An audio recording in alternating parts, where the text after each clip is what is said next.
So we know that our power and our speed comes from our stances. So having good stances is important for karate. So I'm going to go over a number of tips in this video to help you improve your karate stances. So we need to have a strong stance in order to deliver a strong technique from. Everything comes from that base. An analogy that I've heard of is that we don't want to be firing a cannon from a canoe. And what that basically means is that we can't be firing strong, powerful techniques from a base that is unstable.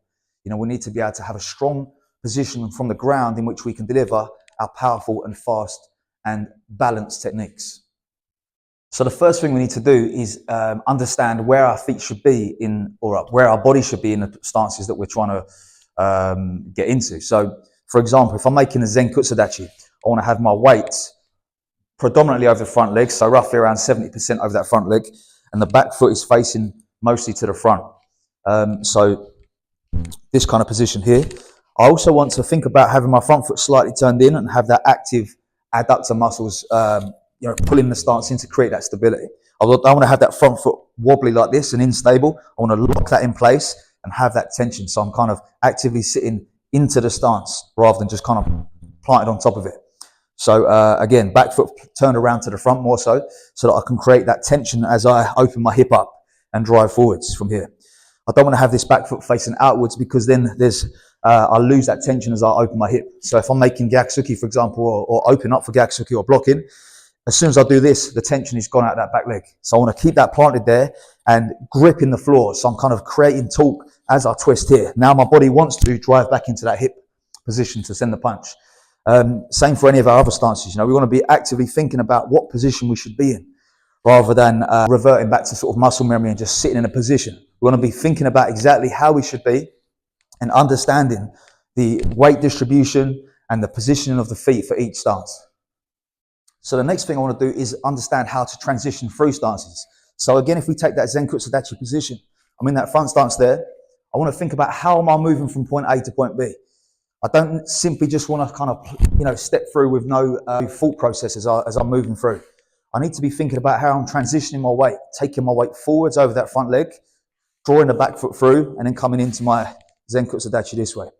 Okay, so this applies to all of our stances. We need to be able to understand how to move through the stance in the most efficient, healthy for the joints, and the way that's going to make us most powerful, most strong position to deliver techniques from. So the next thing we can do to improve our stances is to improve our ankle range of motion and our hip range of motion. I'll start with the ankles first. I have struggled with ankle mobility myself over time, and I still do. So mine is not the best, but as a result of that, I've learned ways around it. So I'm going to give you the first exercise that I would normally use to both warm up and to develop ankle range of motion. So the first exercise I like to do is lean against a wall with my back foot facing dead straight towards the wall. So I want to lean against the wall and I want to take my other foot, my non-stretching foot, the foot I'm not working, on the back of my knee. From this position, I want to lean into that stretch. So my calf is getting a nice stretch up the back here.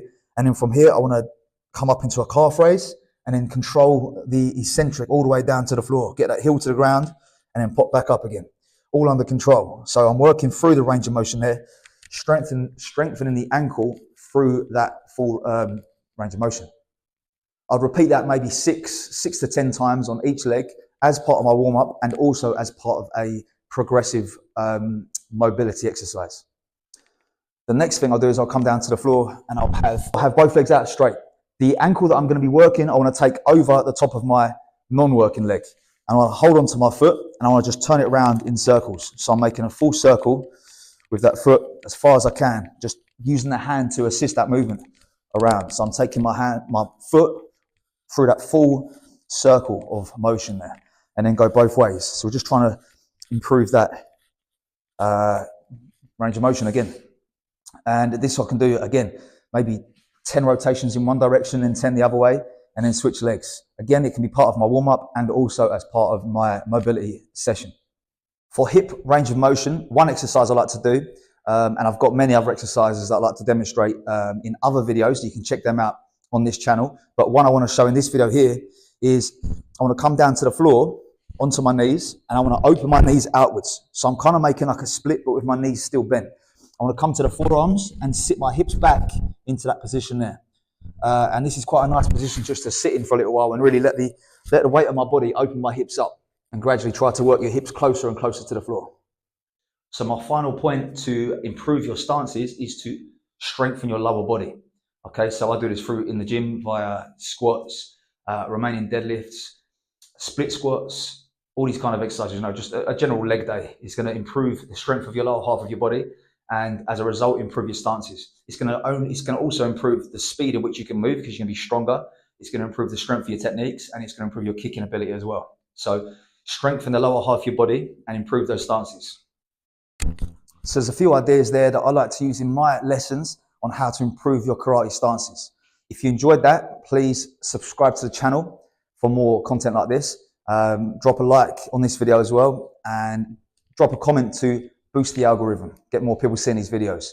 I'll see you next time. Thank you very much.